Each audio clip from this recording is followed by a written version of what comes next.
Hello, good afternoon everybody. Welcome to my channel, is the Farmer's Daughter. Today is harvest day.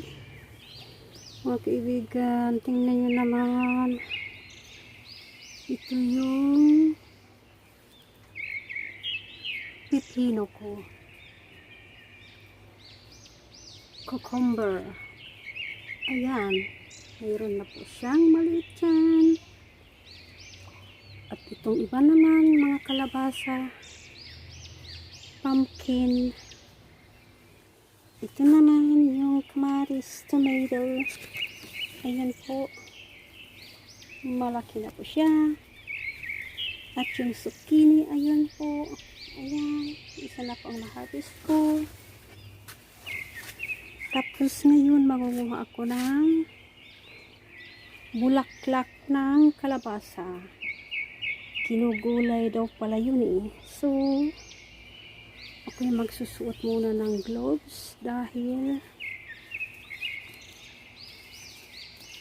nangangati yung kamay ko kasi ang dahon ng kalabasa ay allergy ang kamay ko. Suot muna ako. Okidoki. Ayan, ang dami kong na-harvest na bulaklak ng kalabasa. Ginugulay daw pala yan eh. Tapos, mga kaibigan, ayan, dahon ng kamuti. Ako'y natutuwa. Ang lalapad ng mga dahon. At saka, yung zucchini. First zucchini na na-harvest ko this year. Saka marami pang mga maliliit. Ayan. Ayan, marami pa. Saka itong isang puno pa oh. Marami pang mga maliliit. At ako'y natutuwa na tumubo na rin ang turmeric na tinanim ko. Ayan na po ang dahon niya. Ayan, experiment ko lang po yan. Tumubo pa rin. Ito. Saka yung ginger. Tawag nito is ginger sa Bisaya. Nakalimutan ko na. Oh my god. So itong kamatis din, hindi ko yan tinanim. Tumubo lang yan dyan. Loya pala. Loya. Ang bango-bango. Tapos ito pa itong isang klaseng kamatis din. Cherry tomato. Cherry tomato. Mahal ito. Yan, namunga din. O, tingnan nyo naman kaibigan. Mayroon din akong bunga na dito. Marami din mga maliliit pa. Ako'y natutuwa sa munting bahay na ito. Tibix house ang tawag niyan dito. Ayan, punong-puno po siya ng tanim. Tsaka dito sa kabilang din. Ito, cucumber. Marami ding bulaklak.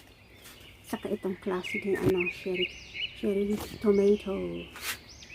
Saka ito pa. Ayan pa.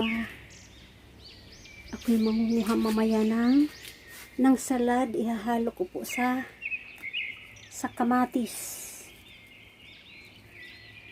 Masarap ito eh. Mabango.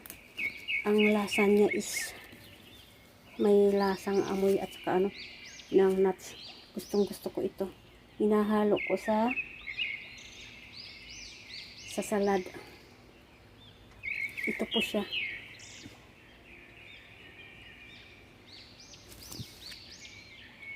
Ito pa po ang isang puno ng kamote, sweet potato. Kunin ko pa din ang dahon nito dahil para ako makapag-adobo ngayong araw. Dahon ng kamote for me is special yan sa akin.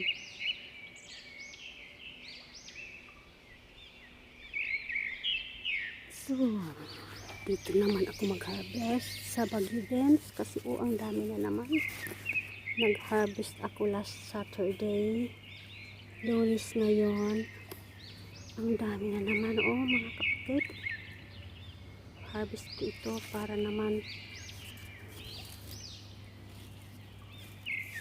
makain. Okay. Ito po ang na-harvest ko ngayong araw. Last Saturday, mas madami pa nito ang na-harvest ko. So, ayun, marami pang mga bunga. Halos every other day ako magha-harvest niyan. Tapos itong isa, ibang klase naman ito na. Ibang klase naman ito na beans. Ano din yan? Mahal din yan.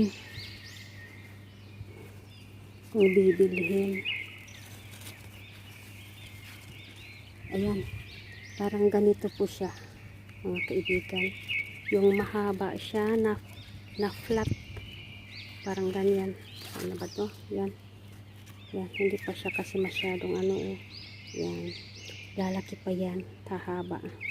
Ganyan siya. Flat. Ayan po. Ayan. Mayroon doon. Ayan. Nagsisimula na silang mamunga. Ako'y tuwang-tuwa. Ito po ang lahat. Ang na-harvest ko today. So, lagyan ko po ang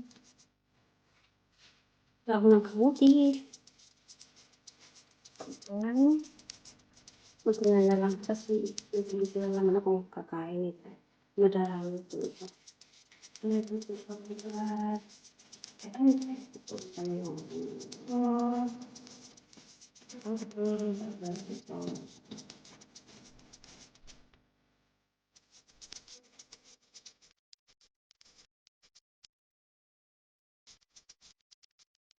yung mga kaibigan, ito na po yung dahon ng kamuti na hinarvest ko kanina. Niluto ko po siya. Ginawa ko po siyang parang adobo na kaluto. May tuyo po. Soy sauce. Tsaka ito naman po yung salad na hinarvest ko din kanina. Rucola salad. Hinaluan ko po ng isang pirasong kamatis kasi ako lang naman po ang kakain. Masarap siya. Nilagyan ko po siya ng olive oil. Yung olive oil po na ginagamit ko para sa salad ay pinaanuhan ko po ng garlic. So, yung garlic ay nandyan. Tapos oil. Olive oil po siya. So, sa tuwing gumagawa ako ng salad, ito po ang oil na ginagamit ko. So, masarap talaga siya. Amoy laso na. Amoy laso na at lasang laso na. So, kain na po tayo. Nakakatuwa lang pag may tinanim ka talaga, may aanihin ka. Kasi wala talagang mabibiling dahon ng kamuti dito sa Germany. Kailangan magtanim muna para makakain ng talbos. Talbos yatang pangalan ng Tagalog. So, ayan na po. Husgahan na po. Okay, bye-bye. It's caught in the crossfire.